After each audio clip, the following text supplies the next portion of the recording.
por esto que actualmente se le considera como el padre de la genética. Antes de entrar en materia, repasemos un par de conceptos.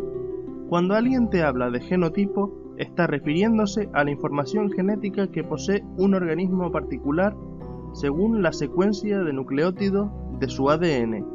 Esto es característico de cada uno de nosotros. Sin embargo, si nos están hablando del fenotipo, están refiriéndose a la expresión del genotipo en función de un determinado ambiente, es decir, es la representación física del genotipo. Por lo tanto, el genotipo codifica al fenotipo, pero este a su vez puede expresarse de una u otra forma dependiendo de las condiciones del medio. Sin embargo, Mendel desconocía la existencia del genotipo.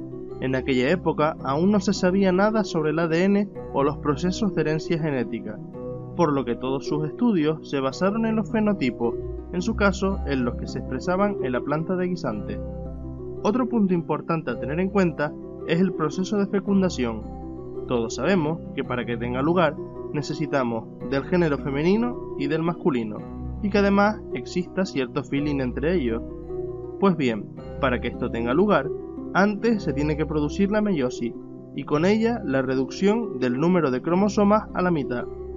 Esta es la razón por la cual recibimos la mitad de nuestro ADN de nuestra madre y la otra mitad de nuestro padre. Tras la fecundación y la fusión de los gametos, tendremos nuevamente el total de cromosomas que nos corresponden. Y por último, debemos saber que los distintos genes que podemos encontrar en los cromosomas establecen relaciones entre ellos. En nuestro caso, las que nos van a interesar son las relaciones de dominancia.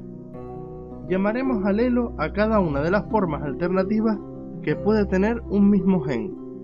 Se dice que un alelo es dominante cuando siempre manifiesta sus características, mientras que el alelo recesivo es aquel que solo manifiesta sus características cuando se encuentra en presencia de otro alelo recesivo.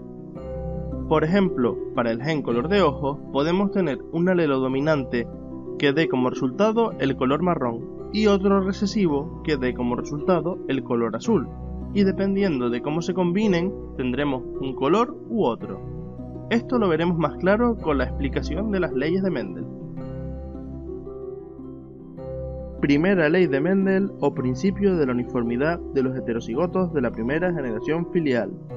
Esta ley nos viene a decir que si cruzamos dos razas puras u homocigóticas, es decir, que tengan dos alelos dominantes o dos alelos recesivos para un determinado carácter, por ejemplo, en el caso del color de los guisantes como carácter y en nuestro ejemplo el alelo verde como dominante y el alelo amarillo como recesivo, obtendremos descendientes o hijos que serán todos iguales entre sí tanto fenotípica como genotípicamente, e iguales exactamente al guisante progenitor que presente el alelo dominante, independientemente de la dirección del cruzamiento.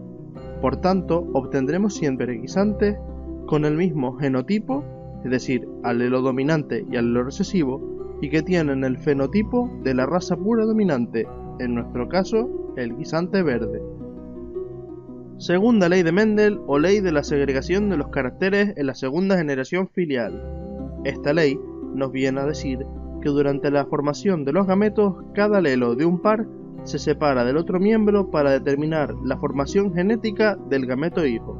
Es decir, que al cruzar dos guisantes verdes heterocigóticos, recordemos que estos son aquellos que presentan un alelo dominante y otro recesivo, los alelos se combinarán aleatoriamente para formar guisantes verdes o amarillos, en una proporción de 3/4 de color verde y 1/4 de color amarillo. Pero además obtendremos dos guisantes heterocigóticos y dos homocigóticos, es decir, Mendel había descubierto sin saberlo el proceso de meiosis, que sabemos que es el proceso de división celular en el que se reduce a la mitad el número de cromosomas, y cómo afecta este al proceso de fecundación. Tercera ley de Mendel o ley de la independencia de los caracteres hereditarios.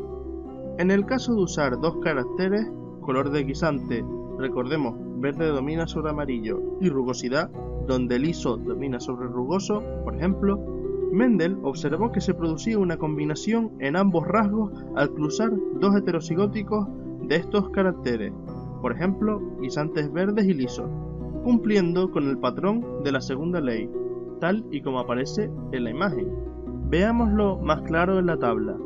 El resultado era de 9 guisantes verdes y lisos, 3 guisantes amarillos y lisos, 3 guisantes verdes y rugosos y un guisante amarillo y rugoso.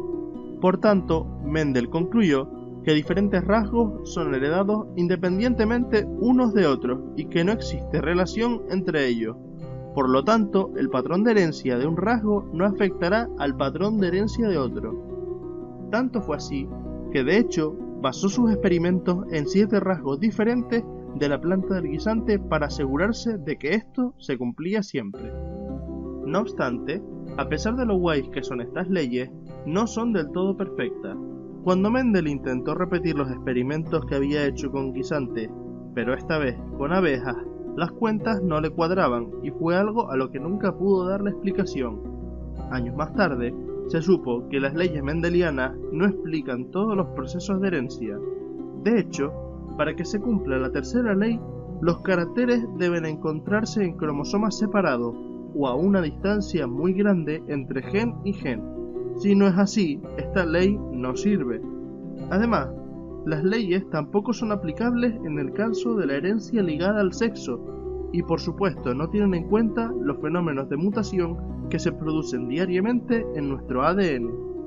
Sin embargo, salvando estas excepciones y teniendo en cuenta que Mendel desconocía completamente lo que era el ADN y los procesos que lleva aparejados, no podemos negar que sus investigaciones supusieron un antes y un después en la ciencia. Y es por esto que al hablar de genética, mencionar su nombre se hace completamente necesario.